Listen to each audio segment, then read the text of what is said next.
À cause des expéditions punitives contre les étrangers et des RICS, Oleh a déjà passé plusieurs mois en prison.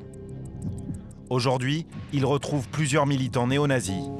Tous les week-ends, ils organisent des actions d'intimidation pour occuper le terrain et montrer aux étrangers qu'ils ne sont pas les bienvenus. Aujourd'hui, les patriotes ont prévu de se rendre dans un quartier où la majorité des habitants seraient des immigrés. Quel est votre surnom dans le groupe? Adolphe. Moi c'est Adolphe, comme Adolf Hitler. Adolphe, ne parle pas trop à la caméra, d'accord? En Ukraine, la communauté étrangère la plus importante est vietnamienne.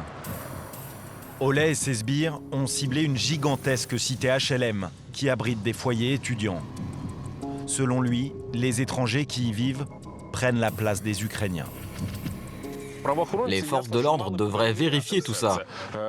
Mais non. Donc nous allons le faire nous-mêmes. Nous allons faire les vérifications maintenant. Le but d'Oleh n'est pas seulement de se substituer à la police.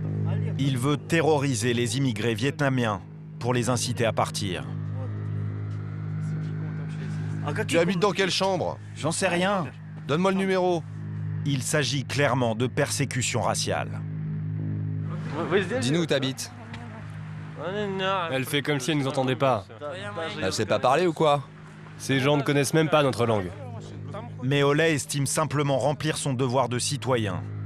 Selon lui, ces immigrés sont un fléau pour le pays.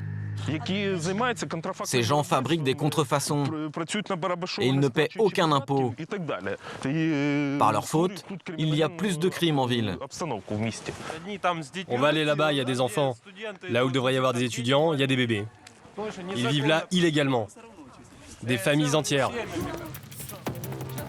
Les patriotes veulent maintenant pénétrer dans les HLM pour trouver de nouvelles victimes. On va entrer, même si le gardien veut nous l'interdire.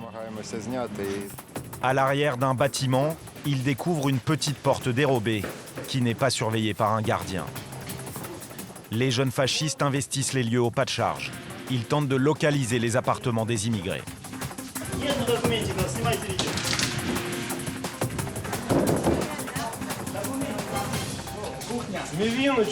Vous sentez ça?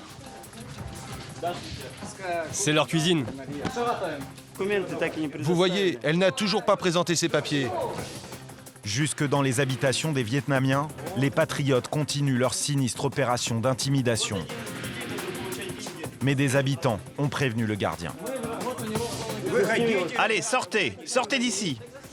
Les militants d'extrême droite se font expulser. Enlevez vos mains! Me touchez pas! Et toi, le touche pas non plus. Pour Oleh, malgré tout, la mission d'aujourd'hui n'est pas un échec. Et toi, t'as des papiers? Il veut instaurer un climat de peur permanente pour les étrangers.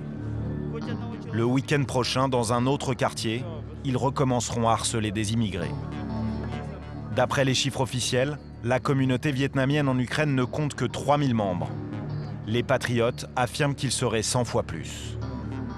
Des chiffres invérifiables, mais Oleh et les autres néo-nazis entretiennent le fantasme. Pour eux, il s'agit d'une invasion qui va déboucher sur une guerre entre Ukrainiens et Vietnamiens. Une guerre à laquelle les patriotes se préparent.